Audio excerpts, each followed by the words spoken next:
Well, we're back counting down to May 29. It's exactly 18 more days to the inauguration of Bola Ahmed Tinubu as the President of the Federal Republic of Nigeria. Thanks for joining us on the program. Remember, you can join the conversation online if you use the hashtag Inauguration Day. I am Nifemi Oguntoye. We're keeping an eye on the Election Petition Tribunal sitting in the nation's capital, Abuja, where the All Progressives Congress has now filed an application asking the tribunal to dismiss the petition filed by the People's Democratic Party.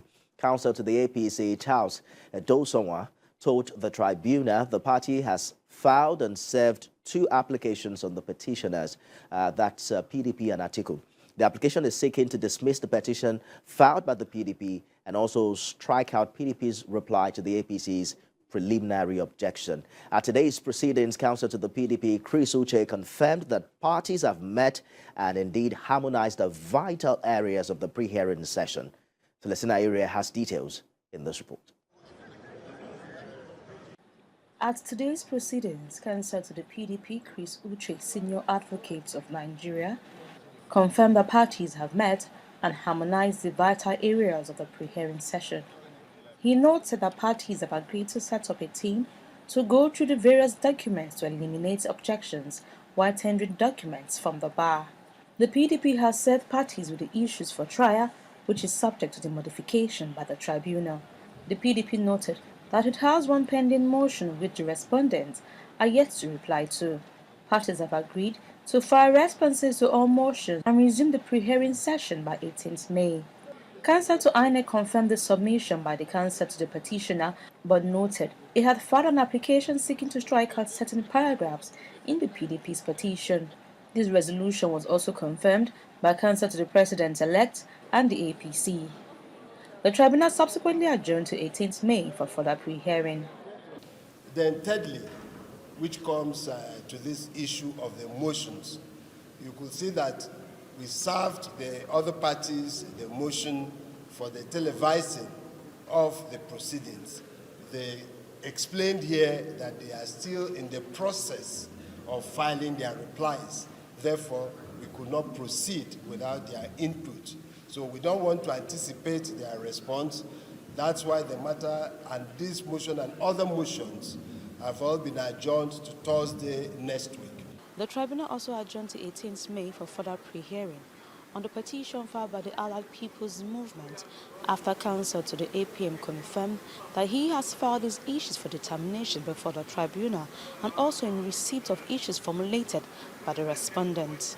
He noted that parties have agreed to set up a meeting to go through documents and confirmed that would be objected to and that would not be objected to.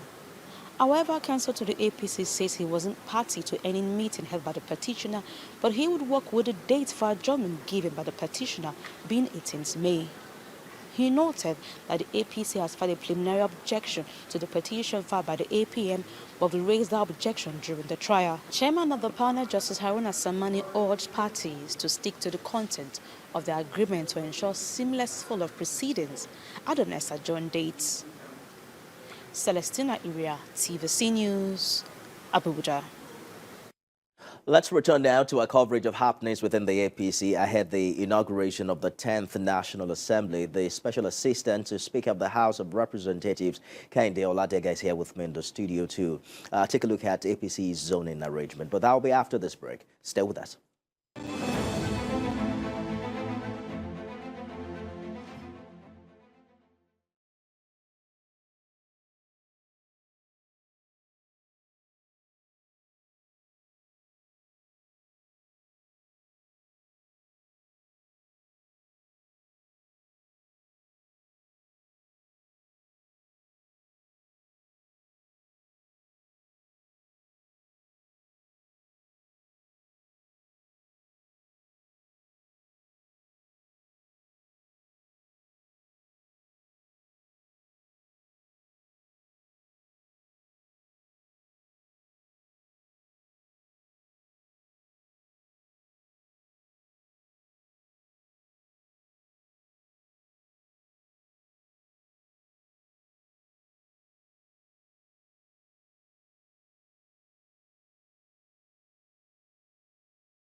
Thanks for staying with us on the program. It's been 4 days since the APC announced its consensus list for the leadership of the 10th National Assembly. Some group members, however, have led by Deputy Speaker Ahmed Bola have visited the APC National Working Committee, outrightly rejecting that list.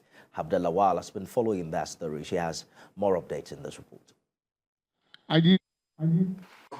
Abbas, Tajuddin, Kaduna. The governor in APC on Monday announced the adoption of Tajuddin Abbas from Kaduna as its choice for the position of Speaker of the 10th House of Representatives, which will be inaugurated next month. The APC said the choice was made after consultations with President-elect Bola Ahmed Tinubu. The pronouncement has generated controversy as some ranking APC lawmakers have rejected the party's decision. Reaching out to our members. They are here at the party's headquarters to make demands for a possible change in the list released. And if you are going to look to the sideways, what makes you look and think that Adodogwa is not qualified? Having served as chief whip of the House for 4 years, now leader of the House for 4 years, it is we and the conscience and our covenant with the people of Nigeria that will be in the hallowed chamber. So it is better, it is not let the wrongs that is meted. That thing is wrong. So let the wrong that is meted be righted. Now the party is zoning the Deputy Senate President and the Speaker to the same zone. We've been in this assembly, sir. There's no time. 2 presiding officers are zoned to one area. In his response to the group, APC Chairman Abdullah Adamu appeals to the members to give it more time to have a better look at what it's presented and come up with a better position that will benefit all. As leaders of the party that you were part of those who elected us, we cannot but listen to you. We cannot but try to understand you. We cannot but try to live to the articles of faith of our great party, APC. This present development suggests there will be intense politicking in the next few weeks. It appears the APC will need to put its house in order before June 13th. With less than 35 days to the inauguration of the new 10th National Assembly, those that visited here are saying that they are not challenging the party's decision on its consensus list. They are rather appealing that the party remodify and have a change of heart after a wild consultation before arriving at its final decision. Habida Lawal, TVC News, Abuja. So they say Nigeria's ruling party is walking on a tightrope, and perhaps it might be making the same mistake it made in 2015. Outside the National Assembly, Governor of Ondo State Rotimi Akeredolu is also lending his voice, criticizing the proposed zoning arrangements by the ruling party. His argument is that the Northwest cannot produce 2 presiding officers at the 10th National Assembly because there is need for equity, justice and fairness in the zoning arrangements by any political party. I'm joined now by political analyst, special assistant to Speaker of the House of Representatives, Femi Gbajabiamila Kende Oladega, is a broadcast journalist turned politician. How did that work out for you? It has always been a trend. Okay. It's making it more easier for you, you're a journalist or you're a lawyer. So you can fit into that thin line of. But I am not planning to join. I know one day you're still staying now. Let's say next couple of years. So there were times you did not plan to. There has been time. I've always wanted to do political science when I was in school. So interesting. Broadcast was a better way for me. So you're saying it's a smooth journey from broadcasting I was president when I was in school. To politics. Yes, I started back when I was in school. So your party, the APC, is back in its zoning challenge. You know, prior to the election, there was a challenge as to whether or not APC was going to zone the presidency to the Southwest, and we saw how the fightings, tarried for so long. But your party is back here. The argument of some people is that there's never been a time where there are 2 presiding officers from the same zone. So there are 6 spots if we add the president and the vice president. The president is from the Southwest, the vice president is from the Northeast, and then you now have 4 other spots. Does it not make sense that just distribute it, across board? Well, let me just clear one impression. The presidency was not zoned to Southwest. It was the South. To the South, indeed. To the South. So then we now look at it, the South-South, the South-East, but we know when we talk of APC, the Southwest has much more footprint than any other members of the probably the within South, the party. Yes, within the party. Yes, you are saying that the party has a way of controlling things, and I think every member of the party should abide by the rules of the party. It is for the convenience of everyone that, oh, fine, let's have whether it seems just and equitable or not. No, the definition of politics might not be able to transform with what you say. Probably we see what the leadership of the party will see, whether this thin line separate equity and justice. We are looking at getting the leadership of the party in our own party. During the 8th Assembly, we know what happens. At the time where we have oppositions being in the leadership of the party. So we don't want to, take our chances. And that's why I said the National Working Committee of the party has a way of meeting. Every members of the state ESCO, we meet. So you can't say you're not a member of that party. But there's another argument. And if you listen to that report, some of the aggrieved lawmakers are saying that why not toe the path of the presidential primary where, like you said, the presidency was zoned to the south, but a name wasn't mentioned. So there was a semblance of democracy where every delegate came together to vote. So they're saying it's okay, zone it, but let lawmakers decide who that individual is going to be. And you see, at the end of the day, the leadership of the House will be choosing on the floor of the House. We should not take their chances. Absolutely. They will still go there and see. But I think the party is just trying to make it more accessible, make it more, so that we won't have a complex election during that day. Choosing a name or not, I think the leadership of the party knows why.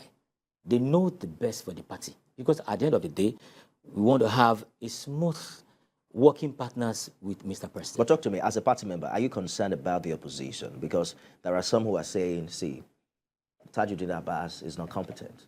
I've spoken to lawmakers who are saying I can even count on my fingers on one hand the number of times he has attended proceedings. There are people who are saying there are more popular candidates in the House apart from me. Are you concerned that he may not enjoy the popularity of support when election happens? You know what? Elections brings a lot of cliche, and most especially when you listen to the oppositions. The president-elect of this country today had so many rough light coming in during the campaign. And at the time, I showed you an American trained accountant, and someone was saying, it's not educated. I was like, what is your own definition of educated? The Tajuddin Abbas was saying he's a PhD holder. So I don't know, he's not a first-timer, not a second-timer.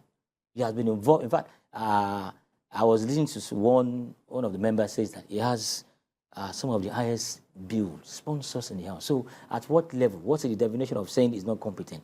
That is another angle. We are saying that the oppositions, the Femi Gbajabiamila-led administrations has made it more easier. Collective responsibilities. Everybody in the House, irrespective of your party, come together and elect a leader, despite the fact that the ruling party zone it, have their own consensus candidate. But at the end of the day, because they are all members. How tidy was the consultation process like if every other aspirant in this race is on the other side? You see, the consultation is still ongoing. And I'm sure in a couple of days, the voice you heard today might change tune. Depends on... You are optimistic. Of course. That will happen. Of course. Okay, so let's talk about family affair. Let's talk about your principal, because you just mentioned him now.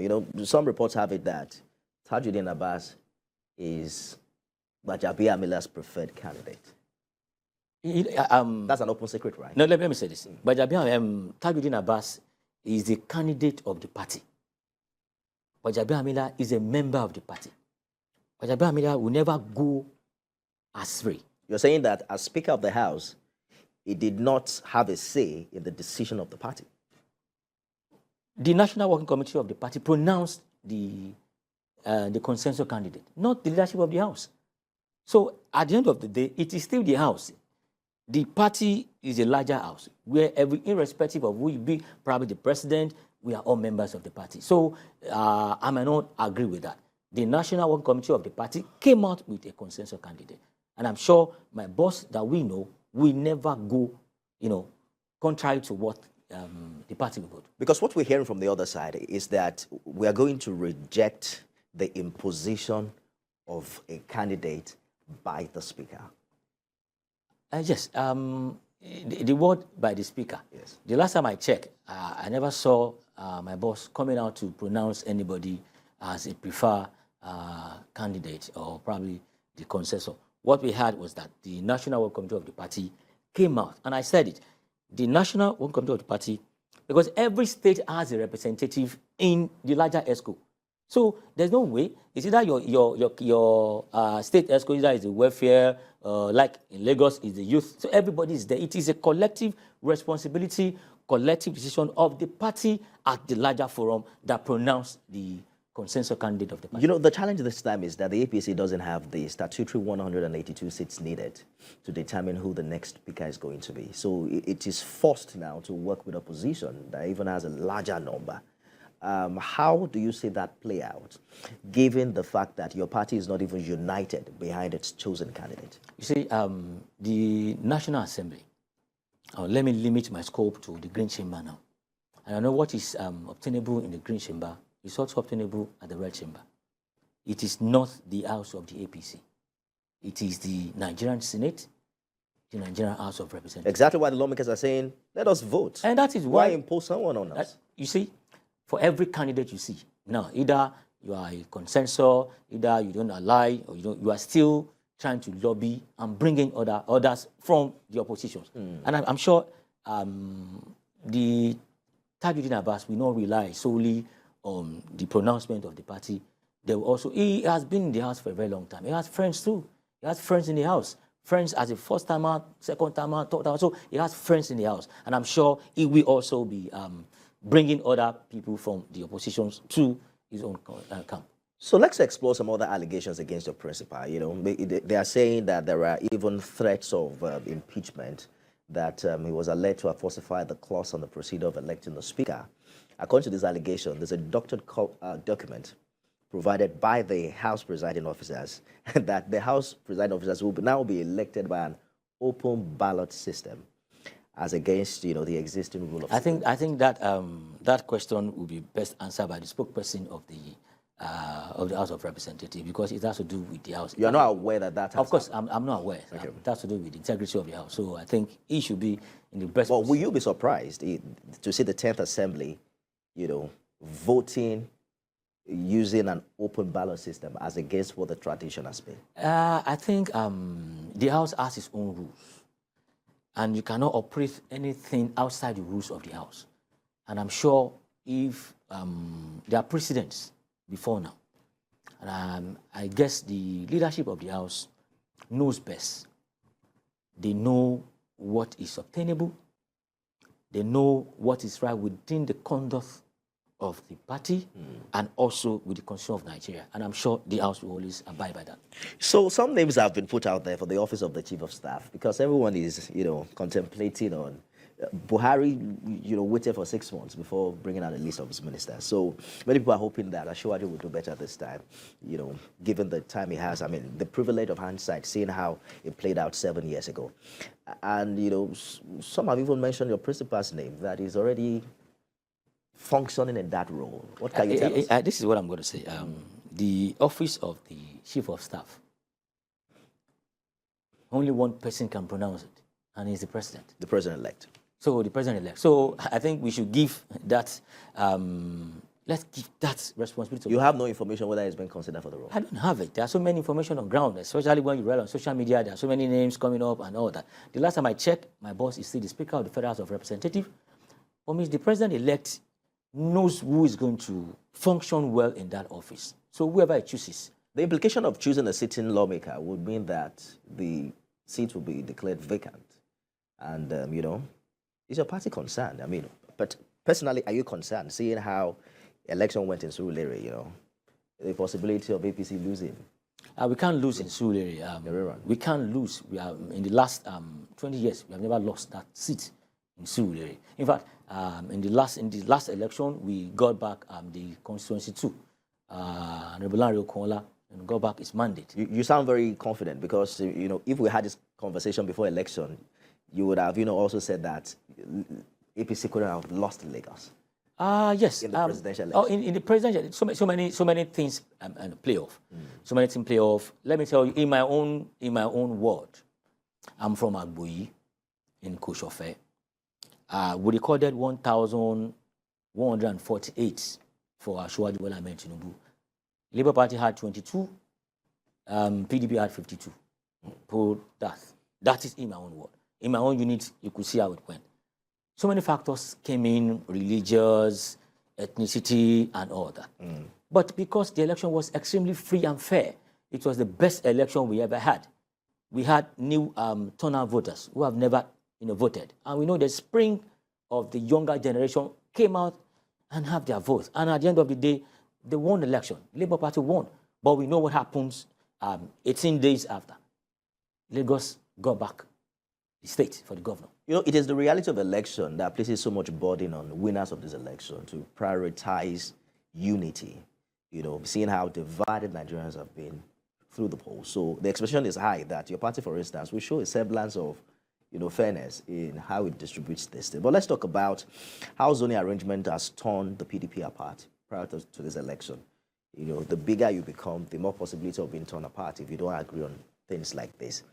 What options do you have, do you see before your party?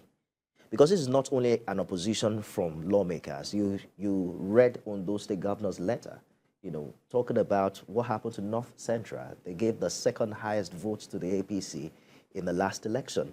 What are the options before the APC? You are saying that there's enough time to consult widely and to resolve these challenges. What do you think your party must do differently? 24 hours is a very long hours in politics. 24 hours, a lot of things will be done, a lot of things will be upturned. So that aside, it's a family affair. It is party, it is a political but party. it's on television now, so it's everywhere. You can't call it a family affair. No, of course. I'm saying at the end of the day, it's still the family affair. We are not going to call in the PDP to come and settle probably our own crisis. It's not, it's not even a crisis. It's just an issue that will be straightened out. And I know the leadership of the party across Nigeria, with due respect to His Excellency Governor Akeredolu, I know in a couple of days, a lot of things will happen. I know he's a man, he's a lawyer, he's a man who believes so much in the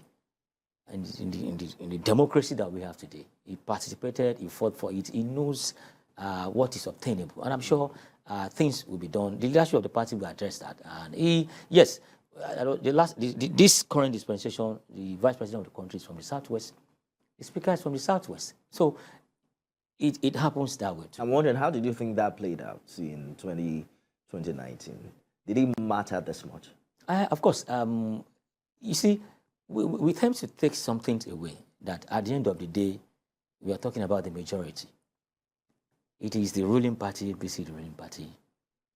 In the House, they have a different slogan. Collective responsibilities, they bring everybody on board. And at the end of the day, we are going to have the leader of the House, the deputy speaker, so many principal officers will be. So if you can't be the speaker, it is possible you might be the leader of the House. It is possible you might be the chief whip and all that. There are so many things that will still come in within the leader of the House. Do you foresee an intervention, from the president-elect himself? Of course. At the end of the day, they are going to work with Mr. President to have a smooth administrations. No president will neglect the influence of the National Assembly, both the Green and the Red Chamber. So we've learned a lesson when the likes of the former Senate President, Bukola Saraki, came in. We know how things were not so smooth for the current president of the country. So, and I'm sure we have learned our lesson. So at this time, and I know Alhaji Bola Tinubu, being a former senator, is going to be the first most experienced politician to become Nigerian president-elect. We have to go now. I don't know if you've been following the APC youth at the national level. I heard that you're planning, a renewed hope concert. A particular list came out, and then it became tussle online. And then I was asking a colleague of mine who made it to the list. I was like, are you guys sharing money? Why is there so much noise about this list thing? Speak to the expectation of young Nigerians who supported APC in this election. I hope they are not having unrealistic expectation when Asiwaju becomes president. You know what? I'm not a member of that committee. And the national youth leader of the party is a youth-friendly man, even before becoming the national youth leader of the party. Anything that has to do with youth-oriented actions in the party, and I think it is best addressed by the national youth leader of the party. And I know even in Lagos State, the youth leader of the party, Seriki and all that, will come up and find a way. I've heard that noise too, and I'm sure it's being worked on. I see how you competently shied away from the question. Kehinde Oladega is Special Assistant to Speaker of the House of Representatives, Gbajabiamila. Thank you so much for joining us. Thank you very much, sir. On the program this evening. That's our show this evening. We're showing a repeat at 6 a.m. tomorrow, and we'll be back at 6 p.m. with more. I am Nifemi Oguntoye. Stay with us.